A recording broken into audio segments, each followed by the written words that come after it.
Para muhibbin rahimakumullah, kita bisa mendapatkan ma'rifah khassah ini melalui dua jalan. Tidak ada jalan ketiga. Yang pertama disebut tariqul hidayah wal inabah. Yang kedua disebut tariqul ijtiba wal istifa. Bermula jalan yang pertama, hidayah dan inabah. Itu jalan yang panjang lagi sulit. Panjang lagi sulit. Arti panjang itu mungkin 10, 20, 30 tahun kita menjalani hanya terasai. Kayak apa nang maksudnya la ilaha illallah. Sulit artinya banyak rintangan yang kita lalui, yang seringkali membuat kita kembali ke tempat pertama bermula. Min ta'allumil ilmi alladhi yuaddi bihi al-ibadata wa ya'rifu bihi sifatin nafsil batinah wa yuqaddimu qabla al-jami' ma'rifata aqidati ahli sunnah wal jamaah wa taubatin nasuh wa tahsinin niyyah wa tasihit taqwa wal wara'i wal zuhdi wa kasratil adhkar wal aurat wa ghairi dhalik wa kulluhu yuhdihal abdu ilallah ta'ala. Belajar dahulu ilmu. Nang dengan ilmu itu kita bisa beribadah, bisa sembahyang, berwudu sebagainya. Belajar ilmu mengenali sifat-sifat diri yang batin. Apa sifat yang terpuji di batin kita, apa yang tercela. Berakidah ahli sunnah wal jamaah, taubat nasuha, niat yang bagus, takwa yang benar, wara, zuhud, banyak berzikir, banyak berwirid dan selainnya. Itu pekerjaan sehari-hari. Ada yang 10.000 zikirnya sehari. Dan mungkin ada yang berpuluh-puluh tahun hanya diberikan Allah rasa bagaimana itu ma'rifatullah tadi. Wa amma tariqus tsani, adapun jalan yang kedua, tariqul ijtiba wal istifa. Fayakunul bad'u minallah ilal abdi. Jalan yang kedua ini adalah jalan di mana Allah yang ingin menariknya. Jalan pertama tadi si hamba nang baka hendak, kisahnya si hamba nang hendak ma'rifat lalu nya beribadah, beramal, berguru. Nah, yang kedua ini adalah Allah yang ingin menariknya. Yakunul insan mustadhrikan fi syururihi wa bu'dihi anillah wa faj'atan tudrikuhu rahmatun minallahi ta'ala. Ini manusia tenggelam dalam kejauhan daripada Allah. Pekerjaannya manusia ini sibuk mengurus dunia.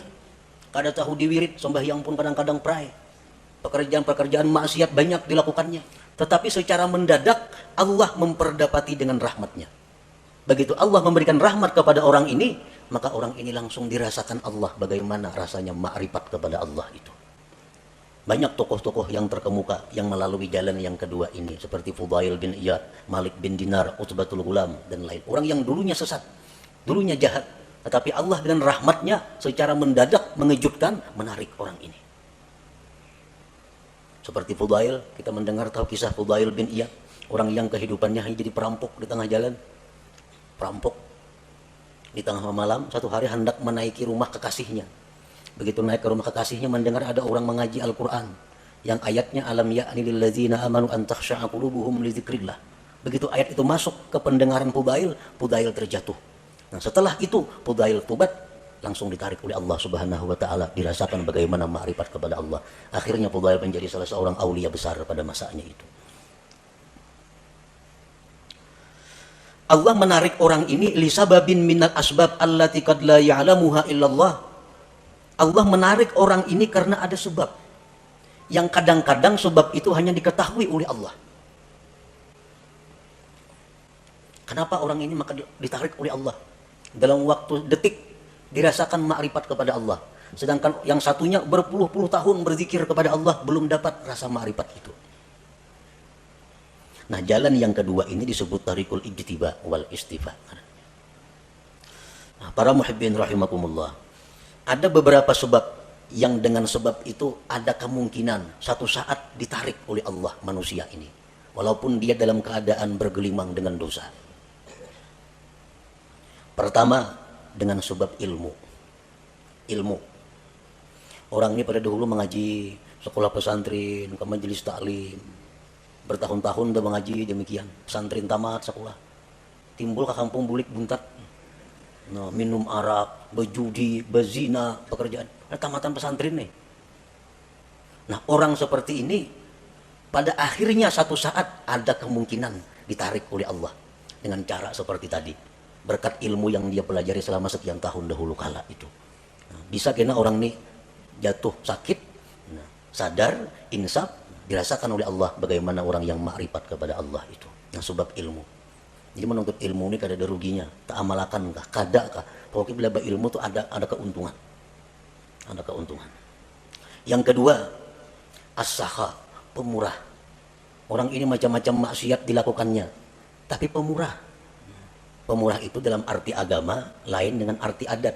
Ini pemurah dalam arti agama. Artinya orang yang menyumbangkan kekayaannya di jalan yang benar. Ada orang sakit dibantunya, ada orang kesusahan dijulunginya duit, ada orang saleh diberinya duit, ada orang ini dikasihnya duit. Pemurah. Padahal kelakuannya sembahyang tapi sembahyang orangnya, berjudi mau, minum arak mau.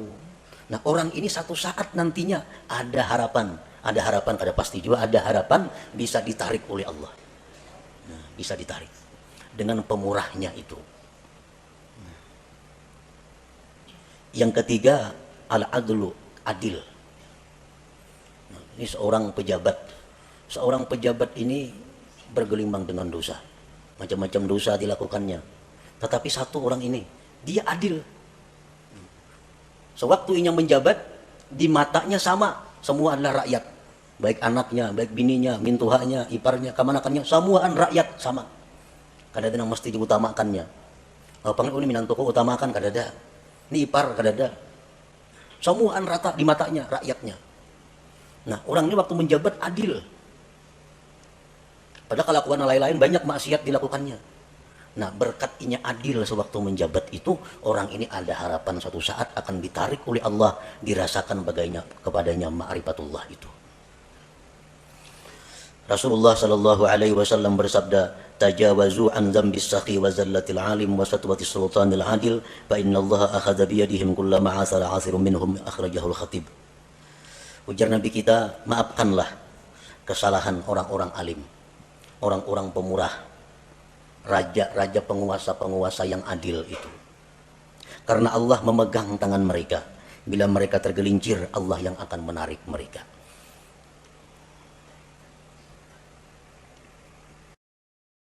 Aqua yang 100% murah. Yang keempat, suhbatus salihin. Orang ini bersahabat dengan orang-orang saleh. Dekat dengan orang saleh. Padahal kelakuannya bila cerita pisah orang saleh macam-macam. Tapi nya dekat dengan orang saleh. Ada orang saleh di sana, kenal, dekat lawan inya. Ada orang saleh di ujung sana, kenal, dekat lawan inya. Pokoknya di mana orang-orang saleh dicarinya, didekatinya. Padahal kelakuannya orang nih macam-macam maksiat diperbuatnya. Tapi kalau urusan orang saleh, wahnya paling dekat sudah. Nah, orang ini satu saat nanti bisa ditarik oleh Allah untuk dirasakan bagaimana ma'rifatullah itu. Rasulullah SAW bersabda, "Al-mar'u ala dini khalilih." Seseorang itu atas agama orang yang dikasihinya. Waqad qil, dikatakan orang, "Man sahibal akhyar ja'alahullah minal akhyar wa in kana minal asrar." Orang yang dekat dengan orang baik itu akan dijadikan Allah dia orang baik sekalipun dulunya orang yang jahat. Yang kelima, mahabbatus salihin, cinta kepada orang-orang saleh atau dicintai oleh orang saleh. Inya ini ketujuh lawan orang-orang baik, hormat lawan orang-orang baik, cinta lawan orang-orang baik. Atau orang ini kada tahu manahu, cuma orang-orang saleh ketujuh lawan inya. Nah, orang-orang ahli zikir ketujuh lawan inya, orang-orang ahli salawat ketujuh lawan inya itu. Dikatujui oleh orang-orang baik. Nah, maka orang itu ada harapan nantinya akan ditarik oleh Allah Subhanahu wa ta'ala. Selanjutnya lagi, kasratus salah ala Nabi sallallahu alaihi wasallam. Banyak bersalawat lawan Nabi. Orang ini pemabuk, penzina, penjudi, tapi dalahir seminggu satam. Mulut habsi kemana terdengar datanginya. Ketujuh. Kisah-kisah Nabi ketujuh. Tapi maksiat jalan terus juga. Selawat selalu dibacanya. Nah, orang seperti ini ada juga harapan satu saat lainnya dikembalikan oleh Allah, ditarik dan dirasakan ma'rifatullah itu. Di antara sebabnya lagi, nasabun thayyib, keturunan yang baik. Aba'u sulaha, abah-abah kakek nenek orang-orang saleh. Datuknya ke abah hari orang wali. Apa ke atas pada datuk lagi? Yang 7 turun sudah, orang wali bahari segini itu. Nah, cucu-cucu ini ada yang nakal macam-macam. Tapi akhirnya kayaknya bisa ada harapan cucunya itu insaf dan ditarik oleh Allah Subhanahu wa taala berkat doa-doa daripada orang-orang dahulu, kakek moyang nenek moyangnya itu. Nah, jadi itu bagian daripada sebab-sebab yang dengan sebab itu Allah menarik seseorang ini menjadi kekasihnya dan dirasakannya bagaimana ma'rifat kepada Allah Subhanahu wa taala itu. Nah, para muhibbin rahimakumullah. Setiap manusia yang beriman kepada Allah dan mempunyai keinginan yang tinggi, kehormatan yang tinggi, dia pasti ingin mendapatkan yang disebut ma'rifatullah itu.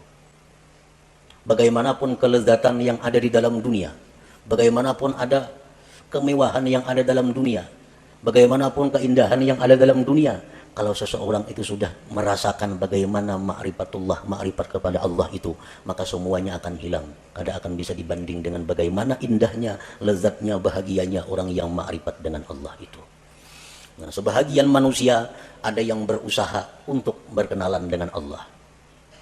Sebagian manusia ada yang Allah menarik untuk berkenalan dengannya. Yang pertama disebut suluk, yang kedua disebut jazab ngarannya.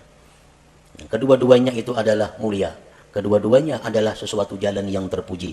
Sebagian ulama ada yang mengatakan bahwa yang ditarik oleh Allah itu lebih afdal daripada orang yang menjalani jalan suluk atau jalan hidayah wal inabah tadi.